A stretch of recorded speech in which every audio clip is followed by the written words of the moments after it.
Hello दोस्तों, welcome to your channel MLG tutorial. आज हम वर्कशीट लेकर आए हैं, वर्कशीट नंबर 30 क्लास 10 साइंस से, चैप्टर 6 लाइफ प्रोसेस। इस चैप्टर में हम डिस्कस करेंगे एस्पिरेशन, दैट इज कॉल्ड उत्सर्जन। एस्पिरेशन बेटा हमारा होता है to remove the metabolic process from the body. जब हमारे शरीर में बहुत सारे रासायनिक अभिक्रियाएं होती हैं तो उसमें बहुत सारे अपशिष्ट पदार्थ हमारे शरीर में बनते हैं। उन अपशिष्ट पदार्थों को शरीर से बाहर निकालना अत्यंत आवश्यक हो जाता है। इन अपशिष्ट पदार्थों को, जिनको हम हिंदी में वर्ज्य पदार्थ भी बोलते हैं, इन वर्ज्य पदार्थ को शरीर से निकालने के प्रोसेस को ही हम उत्सर्जन कहते हैं। इंग्लिश में बात करें to remove the metabolic waste from the human body और any other body is called aspiration. इस चैप्टर में हम एस्पिरेशन की जब हम बात करते हैं तो एस्पिरेशन हम जैसे कि जानते हैं we have two kinds of living thing present on the earth, unicellular and multicellular organism। मतलब एक कोशिकीय जीव और बहुकोशिकीय जीव। जो हमारे यूनिसेलुलर ऑर्गेनिज्म होते हैं जैसे कि पैरामीशियम, अमीबा, ये सभी बेटा अपने शरीर के अंदर से जो भी अपशिष्ट पदार्थ जब इनको निकालना होता है, जो ये वेस्ट ये निकालते हैं, ये यूज करते हैं the process of diffusion. Diffusion process का ये यूज करते हैं। डिफ्यूजन हिंदी में हम इसको विसरण बोलते हैं। ये जो प्रोसेस होता है यूज किया जाता है यूनिसेलुलर ऑर्गेनिज्म के थ्रू।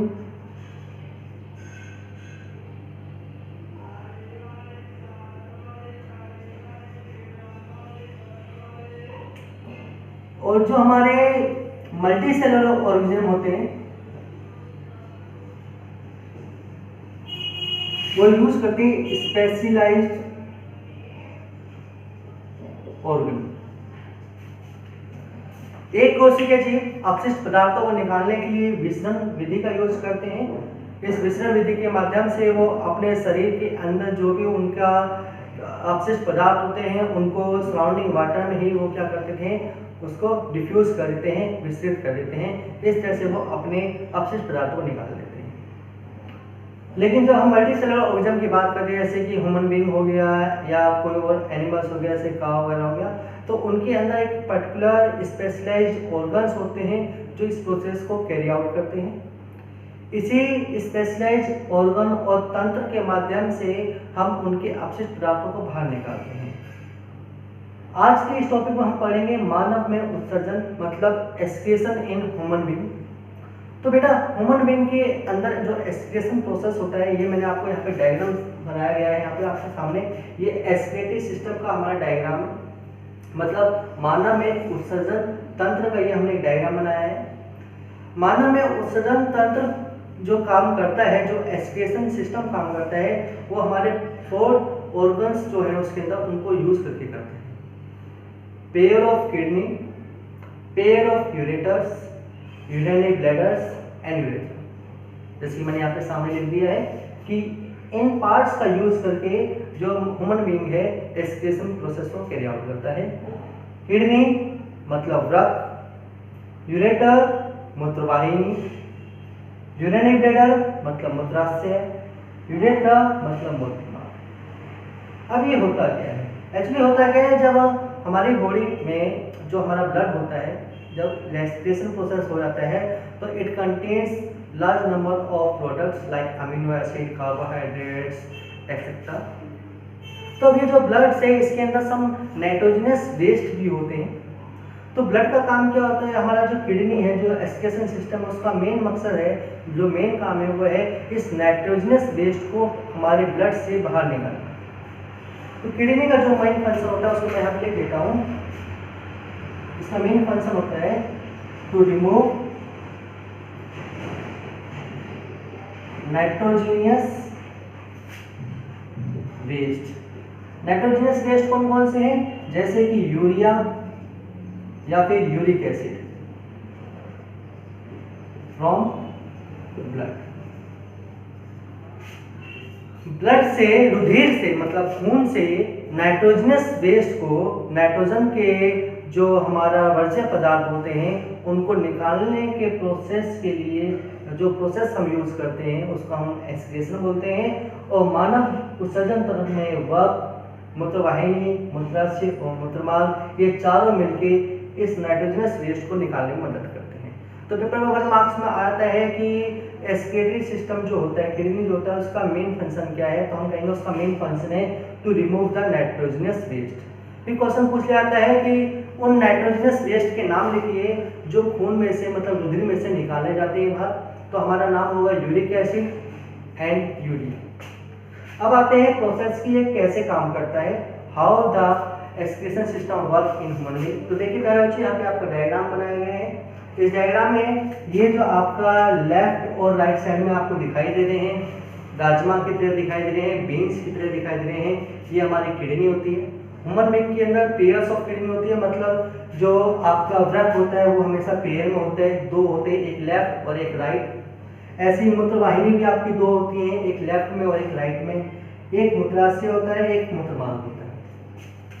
अब ये जो हमारा है, ये लेफ्ट और राइट में, ये हमारा क्या है, वृक्क है, मतलब किडनी, पेयर ऑफ किडनीज। ये जो आपकी एक नली सी जा रही है जो कि किडनी से अटैच हो, देखिए नीचे तक जा रही है, आपके यूरिनरी ब्लैडर में, मतलब मूत्राशय में, इसको हम बोलते हैं यूरेटर। ये हमारे 2 होते हैं, एक ये दूसरा ये, तो इसमें हमने यहाँ पे लिख दिया लेफ्ट यूरेटर। ऐसे ये होगा तो इसको हम बोलेंगे राइट यूरेटर। तो इसको हिंदी में बोलते हैं मूत्रवाहिनी। ये हमारा थर्ड पार्ट है, इसको हम बोलते हैं ब्लैडर, यूरिनरी ब्लैडर या फिर मूत्राशय। और लास्ट में ये है हमारा यूरेथ्रा, मतलब मूत्रमार्ग। अब होता क्या है कि जब जो हमारा ब्लड है, रुधिर है, जब इस रेनल आर्टरी से हमारे किडनी में एंटर करता है तो किडनी के अंदर बहुत सारी स्ट्रक्चरल यूनिट होती हैं, फंक्शनल यूनिट होती हैं, छोटे छोटे यूनिट होते हैं जिसको हम नेफ्रॉन्स बोलते हैं। इसको हम डिस्कस करेंगे कैसे नेफ्रॉन काम करता है। तो ये नेफ्रॉन्स क्या करते हैं बेटा, इस ब्लड को फिल्टर कर देती हैं। जैसे वो ब्लड को फिल्टर करती हैं, छानती हैं, तो उस ब्लड के अंदर से वो नाइट्रोजनस वेस्ट को बाहर निकाल देते हैं। और जो ब्लड है उसके अंदर से नाइट्रोजन वेस्ट जैसे कि यूरिया और यूरिक एसिड बाहर हो जाते हैं। अब ये जो यूरिक एसिड और यूरिया है, ये इस मूत्रवाहिनी से होते हुए, मतलब हमारे जो यूरेटर है, यूरेटर से होते हुए हमारे यूरिनरी ब्लैडर में एंटर करते हैं। यूरिनरी ब्लैडर में ये स्टोर हो जाता है और जब तक यहाँ पे एक प्रेशर क्रिएट नहीं हो जाता, जब तक ये यहाँ से बाहर नहीं निकलता। जैसे कि आपको होता है कि आपको जब टॉयलेट लगता है तो आपको एक नीचे की तरफ थोड़ा सा यहाँ पे हल्का सा प्रेशर महसूस होता है। ये जो प्रेशर महसूस होता है ये इसी यूरिनरी ब्लैडर की वजह से होता है, क्योंकि यहाँ पे ये आपका स्टोर हो जाता है। और जब यहाँ पे ये प्रेशर ज़्यादा क्रिएट हो जाता है तो ये यूरेथ्रा की मदद से बाहर आ जाता है, जिसको हम मूत्रमार्ग बोलते हैं। एक बार फिर से समझाते हैं। सबसे पहले ब्लड आपका रेनल आर्टरी से होते हुए किडनी में एंटर करेगा। किडनी में इस ब्लड को फिल्टर किया जाएगा जहाँ से नाइट्रोजनस वेस्ट को निकाल दिया जाता है। अब ये नाइट्रोजनस वेस्ट मतलब यूरिक एसिड और यूरिया, जिसमें कुछ पोटेशियम और अमोनियम सोल्ट्स भी होते हैं और वाटर भी होता है, ये आपका इस यूरेटर से होते हुए यूरिनरी ब्लैडर में एंटर करता है। मतलब मूत्रवाहिनी से होते हुए वृक्क से मूत्रवाहिनी में जाएगा, मूत्रवाहिनी से होते हुए मूत्राशय में प्रवेश करेगा। अब इस मूत्राशय में मतलब यूरिनरी ब्लैडर में ये स्टोर रहेगा जब तक ये यहाँ से बाहर प्रेशर, यहाँ पे दाब नहीं बन जाता है। जैसे यहाँ पे एक नीचे दाब बन जाता है तो ये इस मूत्रमार्ग की मदद से, मतलब यूरेथ्रा की मदद से आपकी बॉडी से बाहर निकल जाता है। इस तरह से आप नाइट्रोजनस वेस्ट को अपने बॉडी से बाहर निकालते हैं। आइए बच्चे, अब हम इसमें पढ़ते हैं कि how the kidney filter the blood. जैसे हमने अब बात किया कि किडनी के अंदर नेफ्रॉन्स होते हैं जो इस नाइट्रोजनस वेस्ट को रिमूव करते हैं। तो अब हम उसकी बात करते हैं कि how the kidney works, how the nephrons work to remove the nitrogenous waste. आइए अब हम इसको पढ़ते हैं। आइए बच्चों, अब हम करते हैं nephrons. Nephron is called the structural and functional unit of kidney. अगर हिंदी में बोले तो हम कहते हैं नेफ्रॉन को बोलते हैं विरकाणु। विरकाणु का मतलब है वृक्क का निस्यंदन एकक। वृक्क का निस्यंदन एकक का मतलब है एकमात्र रचनात्मक एवं क्रियात्मक इकाई। पेपर में 1 मार्क्स में समटाइम्स आता है कि वृक्क की क्रियात्मक और रचनात्मक इकाई का नाम लिखें। तो वृक्क की क्रियात्मक और रचनात्मक इकाई को हम बोलते हैं नेफ्रॉन्स, मतलब वर्गाणु। इसी नेफ्रॉन्स के माध्यम से हमारे जो किडनी होती है इसके अंदर लार्ज नंबर्स ऑफ नेफ्रॉन्स होते हैं, बहुत सारी हमारी नेफ्रॉन्स होती हैं। नेफ्रॉन्स क्या करती हैं, ब्लड के अंदर से नाइट्रोजनस वेस्ट को रिमूव करती हैं। अब पेपर में क्वेश्चन आता है पहले बच्चों, how the urine is form, मूत्र कैसे बनता है। तो मूत्र कैसे बनता है उसमें हम इस पार्ट को समझाते हैं। तो देखिए यहाँ पे मैं आपको डायग्राम से समझाता हूँ इस पूरे पार्ट को, आपको बहुत इजीली समझ में आ जाएगा। जो आपका ब्लड होता है, मतलब जो रुधिर होता है, वो ब्लड कैपिलरीज के माध्यम से, रुधिर नलिकाओं के माध्यम से सबसे पहले एंटर करता है। हमारा ये जो रुधिर नलिकाएं, रुधिर नलिकाओं के माध्यम से एंटर करता है ग्लोमेरुलस में। ग्लोमेरुलस हमारे पाए जाते हैं बाउमेंस कैप्सूल्स के अंदर। ग्लोमेरुलस को हिंदी में बोलते हैं कोशिका गुच्छ, मतलब केशिका गुच्छ, और बाउमेंस कैप्सूल को हिंदी में बोलते हैं बोमन संपुट। तो जो हिंदी माध्यम के बच्चे हैं वो यहाँ पे देख सकते हैं कि मैंने अंग्रेजी और हिंदी दोनों में नाम लिखा हुए हैं, क्योंकि बहुत सारे बच्चे कहते हैं सर हिंदी में वीडियो नहीं बनाते, आप हिंदी में नहीं बनाते हैं। तो इस वीडियो में हिंदी और अंग्रेजी दोनों एक साथ हैं। तो मुझे नहीं लगता आपको यहाँ कोई प्रॉब्लम आएगी। आप नाम को देखिए, समझाने का तरीका मेरा हिंदी में ही है, जिससे कि मैं सभी को एक साथ समझा सकूँ बच्चों। इतना टाइम हमारे पास में नहीं है कि मैं हिंदी के लिए अलग वीडियो बनाऊँ और अंग्रेजी के लिए अलग बनाऊँ। इस वीडियो को मैं इतने सरल तरीके से समझा रहा हूँ और बना रहा हूँ कि हिंदी और इंग्लिश दोनों मीडियम के बच्चों को ये आसानी से समझ में आ सकता है। इंग्लिश वाले बच्चे इंग्लिश वर्ड को यूज़ करेंगे और हिंदी वाले बच्चे हिंदी वर्ड को यूज़ करेंगे, और आप डायग्राम बना देंगे तो आपका कंसेप्ट क्लियर हो जाएगा। तो जो हमारा ब्लड होता है, मतलब रुधिर जो होता है, वो ब्लड वेजल्स मतलब कैपिलरीज के माध्यम से पास होते हुए सबसे पहले एंटर करता है हमारे ग्लोमेरुलस में। ग्लोमेरुलस होता है बाउमेंस कैप्सूल के अंदर, मतलब बोमन संपुट के अंदर। इन्हीं ग्लोमेरुलस के अंदर, मतलब केशिका गुच्छ के अंदर लार्ज नंबर में वर्गाणु पाए जाते हैं, नेफ्रॉन्स पाए जाते हैं। अब ये नेफ्रॉन्स क्या करते हैं, जब ब्लड इसके अंदर से हाई प्रेशर से मूव करता है तो ड्यू टू हाई प्रेशर, बहुत अधिक दाब के कारण जो ब्लड होता है उस नेफ्रॉन क्या करते हैं, वहाँ से ब्लड में से नाइट्रोजनस वेस्ट जैसे कि अमीनो एसिड, यूरिया, यूरिक, इन सबको वहाँ से एब्जॉर्ब कर लेती है। और एब्जॉर्ब करने के बाद ये फिर इन ट्यूब से इसको पास कराना स्टार्ट करती है। जब ये ब्लड फिल्टर होने के बाद इन ट्यूब से पास होके जाता है ऐसे, तो ये जो ट्यूब होते हैं इनके अंदर भी क्या होता है, इस ब्लड का दोबारा से रीएब्जॉर्प्शन होता है, मतलब पुनः अवशोषण होता है। इस पुनः अवशोषण के दौरान इसके अंदर जो पोटेशियम आयन्स होते हैं या अमोनियम आयन होते हैं, इनको एब्जॉर्ब कर लिया जाता है और ये सभी अब मूव करता है हमारे इस कलेक्टिंग डक्ट में। कलेक्टिंग डक्ट को हिंदी में बोलते हैं संग्राहक वाहिनी।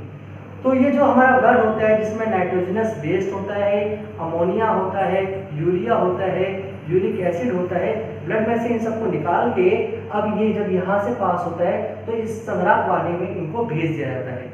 संग्राहक वाहिनी में जितना भी वेस्ट होता है वो सभी जाता है। ब्लड हमारा ये जो हमारा वेन से, रेनल वेन से, इससे हमारे वापस बॉडी में पहुंच जाता है। और संग्राहक वाहिनी मतलब जो कलेक्टिंग डक्ट है, इसके अंदर जितना भी वेस्ट है, जितना भी वर्ज्य पदार्थ है, वो इस संग्राहक वाहिनी में आके स्टोर हो जाता है। और इस संग्राहक वाहिनी की मदद से अब ये जाता है हमारे किडनी के अंदर। किडनी से ये जाता है, किडनी मतलब रक्त, किडनी से ये जाता है कि जितना भी हमारा वेस्ट है वो यूरेटर के माध्यम से, मतलब मूत्र वाहिनी के माध्यम से जाता है मूत्राशय में, मतलब यूरिनरी ब्लैडर में। और यूरिनरी ब्लैडर से जब वहाँ पे दाब इकट्ठा हो जाता है, बहुत ज़्यादा दाब बन जाता है, तो वो यूरेथ्रा की मदद से, मूत्रमार्ग की मदद से आपकी बॉडी से बाहर निकल जाता है। तो पेपर में पूछ जाता है कि नाइट्रोजनस वेस्ट के नाम लिखें। तो नाइट्रोजनस वेस्ट है हमारा यूरिया और यूरिक एसिड। पेपर में पूछ लिया जाता है कि फंक्शनल और स्ट्रक्चरल यूनिट का नाम लिखिए, तो हम कहेंगे नेफ्रॉन्स। पेपर में पूछ लिया जाता है नेफ्रॉन्स कहाँ पाए जाते हैं, तो हम कहेंगे ग्लोमेरुलस के अंदर पाए जाते हैं। पेपर में पूछ लिया जाता है ग्लोमेरुलस कहाँ पे होता है, तो हम कहेंगे कि बर्मस कैप्सूल्स में होता है। पेपर में पूछा जाता है कि इस जो डायग्राम है इसमें जो आपका वेस्ट है, मेटाबॉलिक जो वेस्ट है, नाइट्रोजनस वेस्ट है, वो कहाँ पे इकट्ठा होता है, तो ये जो कलेक्टिंग डक्ट है जिसको हम संग्राहक वाहिनी बोलते हैं, इसके अंदर ये सभी क्या है, वेस्ट जाके इकट्ठा हो जाता है और यहीं से फिर ये हमारे किडनी से होते हुए यूरेटर से होते हुए यूरिनरी ब्लैडर और यूरिनरी ब्लैडर से हमारे मूत्र मार्ग से मतलब यूरेथ्रा से बॉडी से बाहर निकलता है। This is the process how the urine is form, किस तरह से यूरिन बनता है। आइए बच्चों अब हम करते हैं इस वर्कशीट में दिए हुए क्वेश्चन को। हमें 3 से 4 क्वेश्चन दिए गए हैं, एक एक करके हम सभी क्वेश्चन को हल करते हैं और इस वर्कशीट को कंप्लीट करते हैं। आइए बच्चों अब हम करते हैं वर्कशीट 30 के क्वेश्चंस। फर्स्ट क्वेश्चन है हमारे पास, how do unicellular organism perform aspiration. Unicellular organism aspiration कैसे करते हैं? तो जैसे हमने डिस्कस किया था, ये करते हैं यूजिंग द डिफ्यूजन प्रोसेस, यहाँ पे again diffusion. Using the diffusion process unicellular organism escape their waste material from their body. They escape the waste material from their body surface to the surrounding world. Second question है, how are the aspiration in multicellular organism different from unicellular organism? Unicellular organism use करते हैं diffusion process का, but multicellular organism use करते हैं specialised organ. जैसे कि हमने human respiratory system पढ़ा कि यहाँ पे स्पेशलाइज्ड ऑर्गन होते हैं जिसमें बहुत सारे हमारे जो अंग होते हैं, बहुत सारे हमारे जो ऑर्गन्स होते हैं वो एक साथ वर्क करते हैं, जैसे कि kidney, ureter, urinary bladder, urethra etcetera. Third question है हमारे पास, what is the functional unit of kidney. तो फंक्शनल यूनिट ऑफ किडनी होती है नेफ्रॉन। लास्ट क्वेश्चन है, the process of ultrafication is essential in urine formation, where does this step occurs in nephron. जैसे कि हमने अभी थोड़ी देर पहले डिस्कस किया था नेफ्रॉन्स की वर्किंग को, तो वहाँ पर हमने देखा था कि जो ग्लोमेरुलस है, there is blood moved with a very high pressure and using the glomerulus there is a large number of nephrons which remove the absorb the nitrogenous waste from the blood. तो हम कह सकते हैं कि जो ये ultra filtration होता है, जो ब्लड के अंदर से आपका नाइट्रोजन वेस्ट को फिल्टर आउट किया जाता है, वो कहाँ पे किया जाता है? ग्लोमेरुलस के अंदर किया जाता है। लास्ट है draw a level diagram of aspiratory human system. ये हमने अभी वीडियो की जो पार्ट था, पहला पार्ट समझाया गया था, जहाँ पे हमने pair of kidney, urethra and urinary bladder को बनाया था, वो हमारा डायग्राम हम पहले बनाएंगे इसमें। आइए अब हम हिंदी में कर लेते हैं। हिंदी वाले बच्चों की बहुत क्वेश्चन आते हैं, नाराज होते हैं बच्चे हमसे कि सर जी आप हिंदी में तो वीडियो बनाते नहीं है, तो आज इस वीडियो में मैंने साथ में हिंदी के क्वेश्चन भी लिखते हैं। आइए अब हिंदी के क्वेश्चन को डिस्कस कर लेते हैं। एक कोशिकीय जीव किस प्रकार उत्सर्जन क्रिया को करते हैं? तो प्यारे बच्चों, एक कोशिकीय जीव जो उत्सर्जन क्रिया करते हैं वो विसरण विधि द्वारा करते हैं। विसरण विधि में क्या होता है, जो ये एक कोशिकीय जीव होते हैं उनका जो बॉडी पार्ट होते हैं वो अपने बॉडी पार्ट से उस अपशिष्ट पदार्थ को जो उनके चारों तरफ पानी इकट्ठा हुआ होता है उसके अंदर उसको विसर्जन कर देते हैं। इस तरह से वो अपने शरीर से अपशिष्ट पदार्थों को निकाल देते हैं। सेकंड है, बहुकोशिकीय जीव में उत्सर्जन एक कोशिकीय जीवों से किस प्रकार भिन्न है? तो इनके अंदर विशिष्ट प्रकार के अंग होते हैं, विशिष्ट अंगों द्वारा, जबकि एक कोशिकीय जीव में ऐसा कोई अंग नहीं होता है, वो विसरण विधि का यूज करते हैं। जबकि उसकी जगह पे जो हमारे बहुकोशिकीय जीव होते हैं उनके अंदर अलग अलग प्रकार के विशिष्ट अंग होते हैं जो उत्सर्जन की क्रिया को संपन्न करते हैं। तीसरा है, वृक्क की कार्यात्मक इकाई क्या है?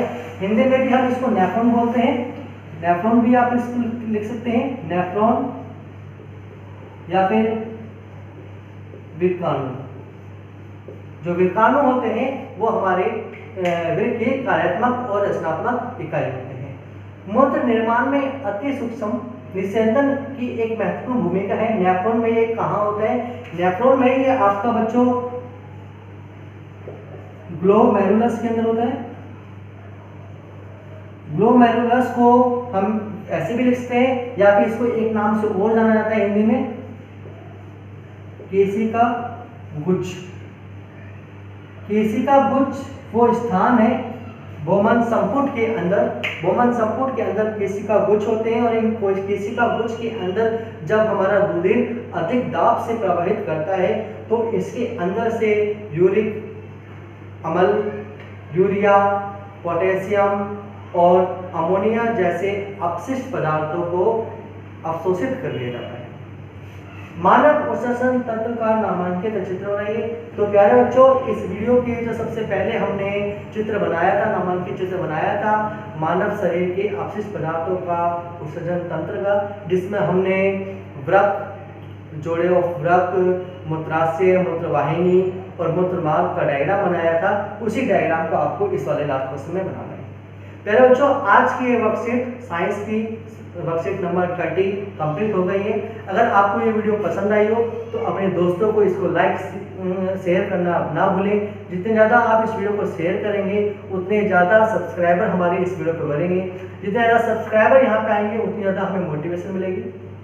तो आप वीडियो को सब्सक्राइब करना ना भूलें। सब्सक्राइब के राइट हैंड साइड पे एक बेल आइकन होता है, उसको जरूर प्रेस करें, तो आपको हमारी आने वाली जो नई वीडियो है उसकी लेटेस्ट इंफॉर्मेशन नोटिफिकेशन के थ्रू मिलती रहेगी। ध्यान रहे, राइट हैंड साइड पे सब्सक्राइब के बेल आइकन होता है, उसको जरूर प्रेस करें